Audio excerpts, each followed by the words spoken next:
মুসলমান ভাইরা আমার, বিদায়া ওয়ান নিহায়ার মধ্যে আল্লামা ইবনে কাসির রাহমাতুল্লাহি আলাইহি লিখেছেন, ইয়ারমুকের যুদ্ধের বিবরণ দিতে গিয়ে আল্লামা ইবনে কাসির রাহমাতুল্লাহি আলাইহি বিদায়া ওয়ান নিহায়ার মধ্যে বন্ধুরা আমার লিখেছেন, ইয়ারমুকের যুদ্ধ শেষে মুসলমানেরা যুদ্ধাহত মুসলমানেরা রণাঙ্গনে পড়েছিল।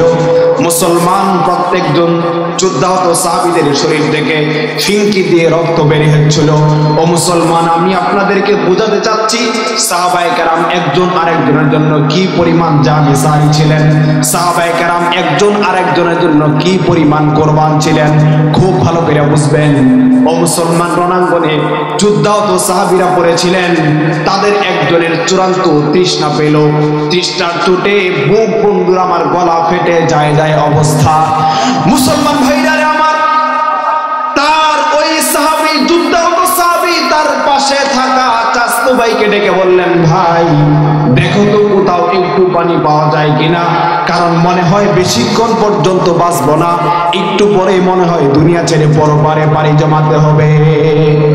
মুসলমান ভাইরা আমার, তখন ওই সাহাবী বন্ধুরা আমার বললেন, আচ্ছা ঠিক আছে, আমার চাচতো ভাই শাহাদাতের শেষ মুহূর্তে, জীবনের অন্তিম মুহূর্তে আমার কাছে বেশি কিছু চায় নাই, শুধুমাত্র একটু পানি চেয়েছে, দেখি তো কোথায় পানি পাওয়া যায় কিনা। ও মুসলমান, আমি আজকের দিনে বাংলাদেশের মতো দেশের ঘটনা বর্ণনা করছি না, এ হলো বন্ধুরা আমার 1450 বছর পূর্বে সৌদি আরবের মতো দেশের ঘটনা, যেই দেশে এখনো বন্ধুরা আমার তেলের চাইতে পানির দাম বেশি, যেই দেশে এখনো পানির চূড়ান্ত ক্রাইসিস, যেই দেশে বন্ধুরা আমার 1 লিটার পানি কিনতে 1 রিয়াল লাগে, আর 1 রিয়াল দিয়া বন্ধুরা আমার 2 লিটার তেল পাওয়া যায়, সেই দেশে 1450 বছর পূর্বে পানির কি পরিমাণ ক্রাইসিস ছিল এমনি বোঝা যায়। ও মুসলমান, পানির সংগ্রহকারী সাহাবী এক পর্যায়ে পানি খুঁজতে খুঁজতে অল্প পানি পেলেন, যা দ্বারা কোন রকম গলাটা ভিজানো যায়। এরপরে বন্ধুরা আমার, ওই সাহাবী পানি সংগ্রহ করে তার চাচতো ভাইয়ের কাছে এসে তার চাচতো ভাইয়ের মুখে যখন পানি ঢালবেন, এমনই মুহূর্তে পাশে থেকে আরেকজন মুসলমান চূড়ান্ত তৃষ্ণার মুহূর্তে পানি পানি করে চিৎকার করে উঠল। ও মুসলমান, ওই আরেক সাহাবীর পানি চিৎকার শুনে যেই সাহাবীর মুখে পানি ঢালবেন, ওই সাহাবী বললেন, ভাই আমার মুখে পানি দিও না, আমার চেয়ে ওই ভাইয়ের পানির প্রয়োজনটা মনে হয় আর একটু বেশি, আমাকে পানি দিও না, ওই ভাইয়ের মুখে পানি দাও। বলেন আল্লাহু আকবার। ও মুসলমান, এই জন্যই তো আল্লাহ পাক বলেন, মুহাম্মাদুর রাসূলুল্লাহ ওয়াল্লাযীনা আমানু মাআহু আশিদ্দাউ আলাল কুফফার রুহামাউ বাইনাহুম। ও মুসলমান, রুহামাউ বাইনাহুম, সাহাবায়ে কেরাম একজন আরেকজনের জন্য জীবন দিতে প্রস্তুত, একটু পানি দেওয়া তো বন্ধুরা আমার সামান্য কথা।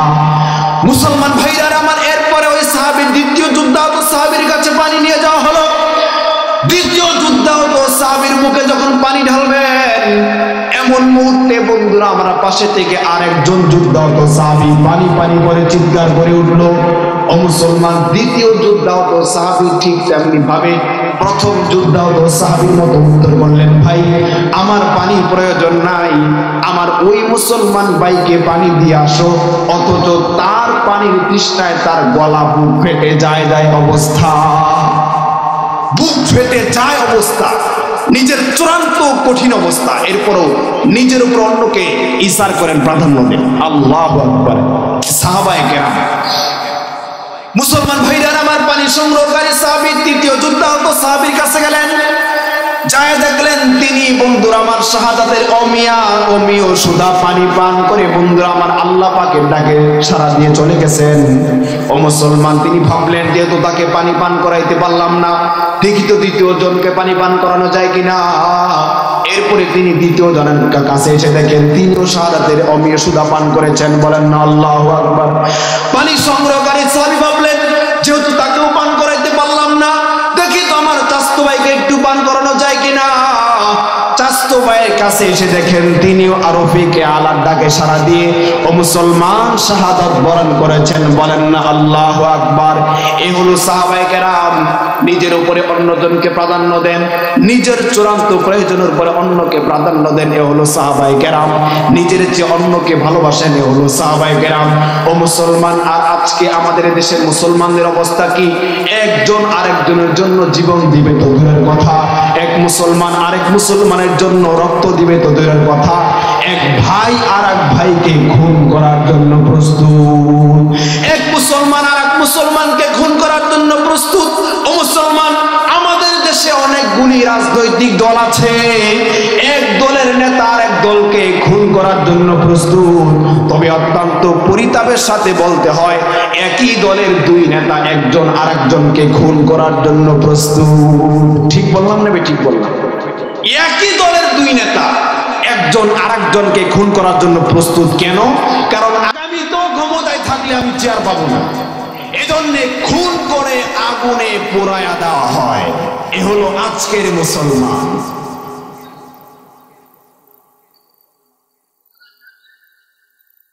এ হলো আজকের মুসলমান। এদেরকে মুসলমান বলা তো দূরের কথা, এদেরকে জানোয়ারও বলার সুযোগ নাই।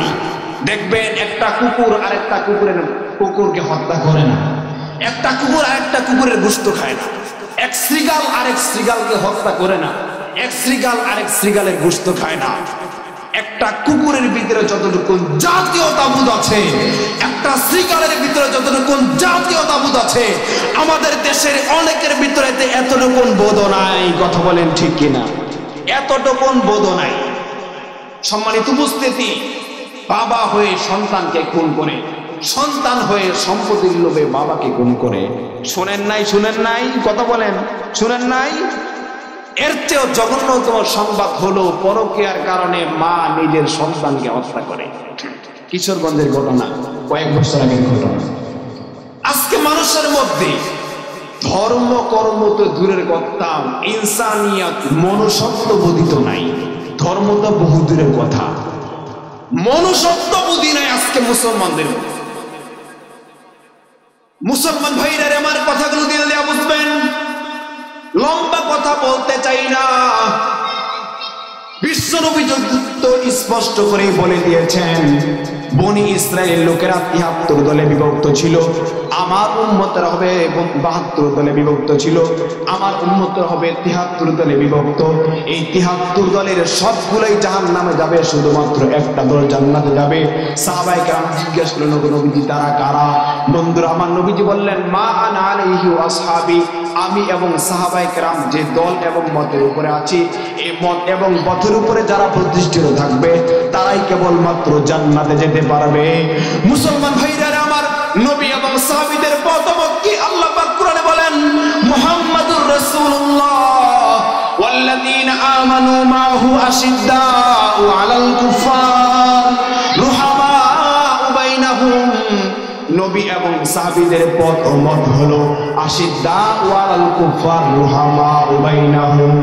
নবী এবং সাহাবীদের পথ ও মত হলো তারা একজন আরেকজনের প্রতি চূড়ান্ত বন্ধুরা আমার হৃদ্যতা প্রদর্শনকারী। মুসলমান ভাইদের আমার, বিশ্বনবী আরো ওয়াজাহাত করে বলেন, আল মুসলিমু মান সালিমাল মুসলিমুনা মিন লিসানিহি ওয়া ইয়াদিহি। প্রকৃত মুসলমান হলো তারা যার হাত এবং মুখ থেকে অপর মুসলমান পরিত্রাণ পায়। আর আজকে আমাদের অবস্থা হলো এমন, হাত থেকে কোন রকম পরিত্রাণ পেলেও মুখ থেকে বাঁচার কায়দা নাই, মুখ থেকে কোন রকম বাঁচলেও ফেসবুক থেকে বাঁচার কায়দা নেই। ঠিক বললাম না? ঠিক বললাম। ফেসবুক থেকে বাঁচার কায়দা নাই। ফেসবুকে মানুষের ইজ্জতের উপরে, মানের উপরে অবাধে যে হামলা হয়, আল্লাহ, এটা কোনো মুসলমানের নেচার হতে পারে না, এটা কোনো মুসলমানের আলামত হতে পারে না, এটা কোনো মুসলমানের চিহ্ন হতে পারে না। মুসলমান ভাইরা আমার, সাহাবায়ে কেরাম শুধুমাত্র রণাঙ্গনে যুদ্ধাহত অবস্থার ভিতরে এক মুসলমান আরেক মুসলমানকে পানি দিয়া নিজেদের ভ্রাতৃত্ব প্রমাণ করেন নাই, বরঞ্চ বন্ধুরা আমার, আমরা প্রত্যেকেই জানি বিশ্বনবী সাল্লাল্লাহু আলাইহি ওয়াসাল্লাম তার জন্ম হয়েছে মক্কাতুল মুকাররমায়। ও মুসলমান, বিশ্বনবী সাল্লাল্লাহু আলাইহি ওয়াসাল্লাম দীর্ঘদিন পর্যন্ত মক্কাতুল মুকাররমায় তাবলীগের কাজ করার পরে, দ্বীনের কাজ করার পরে যখন সব দিক থেকে বাধা বিপত্তি আসতে লাগলো, যখন সব দিক থেকে বিশ্বনবী সাল্লাল্লাহু আলাইহি ওয়াসাল্লাম নির্যাতনের শিকার হতে লাগলেন, আল্লাহ পাক রব্বুল আলামিন বিশ্বনবীজিকে হুকুম করলেন, ওগো পয়গম্বর, আপনাকে দ্বীনকে বিস্তৃত করার জন্য আপনার মক্কাতুল মুকাররমা ছেড়ে কালো পাহাড়ের দেশ মদিনায় আপনাকে বাড়ি জমাতে হবে। বিশ্বনবী সাল্লাল্লাহু আলাইহি ওয়াসাল্লাম বন্ধুরা আমার, তিনি তার মাতৃভূমি ছেড়ে বন্ধুরা আমার মদিনা মুনাওয়ারার দিকে রওনা হয়ে গেলেন। রফিকুল গার সিদ্দিক আকবরকে সাথে নিয়ে ও মুসলমান বিশ্বনবী সাল্লাল্লাহু আলাইহি ওয়াসাল্লাম সিদ্দিক আকবরকে সাথে নিয়ে মদিনা মুনাওয়ারা পৌঁছার পর এদিক দিয়ে মক্কার মুসলমানদের উপরে বন্ধুরা আমার মক্কার কাফের কুরাইশা নির্যাতনের স্টিমুলার আরো বাড়ায় দিল, মুসলমানদের উপরে চরম নির্যাতন শুরু করে দিল। ও মুসলমান, মক্কার মুসলমানেরা নির্যাতন সইতে না পেরে মক্কার মুসলমানেরা নিজেদের ঈমানকে হেফাজত করার জন্য ও মুসলমান তাদের বাড়িঘর, জায়গা জমি, জায়েদাত, স্ত্রী পুত্র কন্যা সবকিছু ছেড়ে শুধুমাত্র পরনের কাপড়টা পরে মক্কার মুহাজিররা বন্ধুরা আমার মদিনার দিকে রওনা হয়ে গেলেন।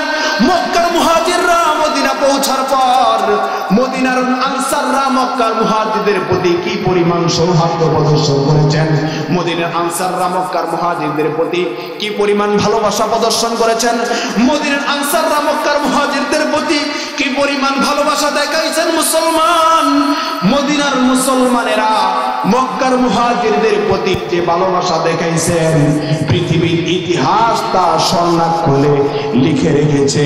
পৃথিবীর ইতিহাস এমন বন্ধুরা আমার নজির কোনোদিন দেখাইতে পারবে না। ও মুসলমান, আর 2-3 মিনিটের মধ্যে শেষ করে দিব।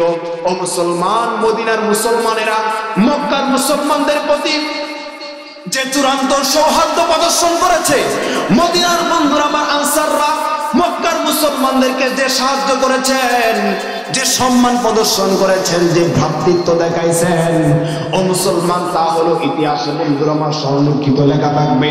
ও মুসলমান, কি পরিমাণ সহযোগিতা করছেন তা বর্ণনা করে সম্ভব না। বন্ধুরা আমার একটু বলি, ধরুন একজন আনসারী সাহাবীর 2টা বাগান আছে, একটা বাগান থেকে বছরে 2 লক্ষ টাকা আয় হয়, আর একটা বাগান থেকে 50,000 টাকা আয় হয়। যে বাগান থেকে বছরে 2 লক্ষ টাকা আয় হয়, মদিনার আনসার সাহাবী ওই 2 লক্ষ টাকা আয়ের বাগানটা মুহাজির ভাইকে দিয়া বলেন, ভাই তুমি তো দ্বীনের জন্য অনেক প্রতীক্ষা করেছো, তুমি তো দ্বীনের জন্য বাড়িঘর ছেড়েছো, তুমি তো দ্বীনের জন্য স্ত্রী ছেড়েছো, তুমি তো দ্বীনের জন্য নিজেদের মাতৃভূমি ছেড়েছো, তুমি তো দ্বীনের জন্য মা বাবা ছেড়েছো। আমার তো এত কিছু ছাড়তে হয় নাই, আমার স্ত্রী আমার কাছে আছে, আমার সন্তান আমার কাছে আছে, আমার জায়গা জমি আমার কাছে আছে, নাও নাও নাও, এই 2 কাঠা জমি তোমাকে দিলাম। মুসলমান যে আনসার সাহাবীর 5টা গোলাম, 3টা গোলাম বন্ধুরা আমার মক্কার মুহাজিরদেরকে দেয়া দেয়। যে বন্ধুরা আমার আনসারের 2টা বাড়ি, একটা বাড়ি মক্কার মুহাজিরদেরকে দেয়া দেয়। এ হলো মুসলমান সাহাবায়ে কেরাম নিজেদের প্রয়োজনের উপরে অন্যের প্রয়োজনকে প্রাধান্য দেয়। আর আজকের মুসলমান হলো বাবার রেখে যাওয়া সম্পদের 1 ফিট নিয়ে মারামারিতে আপন ভাই নিহত। কথা বললেন ঠিক কিনা? বাবার রেখে দেওয়া সম্পদের 1 ফিটের জন্য আপন ভাই নিহত। শেষ করে দিচ্ছি, 1 মিনিট। হুজুর আলোচনা করবেন, অনেক সময় নিয়ে ফেলেছি, 1 মিনিট। নিজের বাবার রেখে যাওয়া সম্পদ তার কামাই করা না, বাবার রেখে যাওয়া সম্পদের 1 ফিটের জন্য মারামারিতে আপন ভাই নিহত। এরকম ঘটনা আমাদের দেশে ঘটে না? জোরে বলেন, ঘটে না? ঘটে। তারা সাহাবায়ে কেরাম কি মুসলমান ছিলেন, আর আমরা কি মুসলমান? এজন্য বলি আমরা মুসলমান বটে, কিন্তু পচা। পচা আর কাঁচা। পচা আর কাঁচা বলতে বুঝছেন? আগেকার যুগে মসজিদগুলো ছিল কাঁচা, মুসল্লি ছিল পাকা। এজন্য কাঁচা মসজিদে পাকা মুসল্লি। আল্লাহ বলে ডাক দিতে দেরি হয়েছে, আসমান থেকে বৃষ্টি পড়তে দেরি হয় নাই। আর আজকে অবস্থা কেমন? মসজিদগুলি চূড়ান্ত উন্নত পাকা, কিন্তু মুসল্লিগুলি কতগুলি কাঁচা আর কতগুলি পচা। পচা মুসল্লি ছিলেন নাকি আপনারা? পচা মুসল্লি হলো তারা মসজিদে ইমামের উপরে যারা হামলা করে তারা। পচা মুসল্লি কারা? মুয়াজ্জিন এবং ইমামের উপরে হামলা করে যারা। আর কাঁচা মুসল্লি কারা? আল্লাহু আকবার বলে নামাজে দাঁড়াইলে যত হিসাব নামাজের মধ্যে সব আছে। আমরা হলাম অঙ্কে পাকা, নামাজে কাঁচা। সাহাবায়ে কেরামের এ হলো প্রথম একটা গুণ। দ্বিতীয় যেটা গুণ হলো আশিদ্দা ওয়ালাল কুফার, কাফেরদের ব্যাপারে বজ্র মুষ্টি। কাফেরদের সাথে কোনো আপোষ নাই, আল্লাহর দুশমনদের সাথে কোনো আপোষ নাই। আল্লাহ পাক রব্বুল আলামিন আমাদেরকে নবী এবং সাহাবায়ে কেরামের পথ এবং মতের উপরে নিজেদের জীবনকে কাটানোর তৌফিক দান করুক। আল্লাহ তাআলা তৌফিক দান করুক। ওয়া আখিরু দাওয়ানা আলহামদুলিল্লাহি রাব্বিল আলামিন। আসসালামু আলাইকুম ওয়া রাহমাতুল্লাহি ওয়া বারাকাতুহু।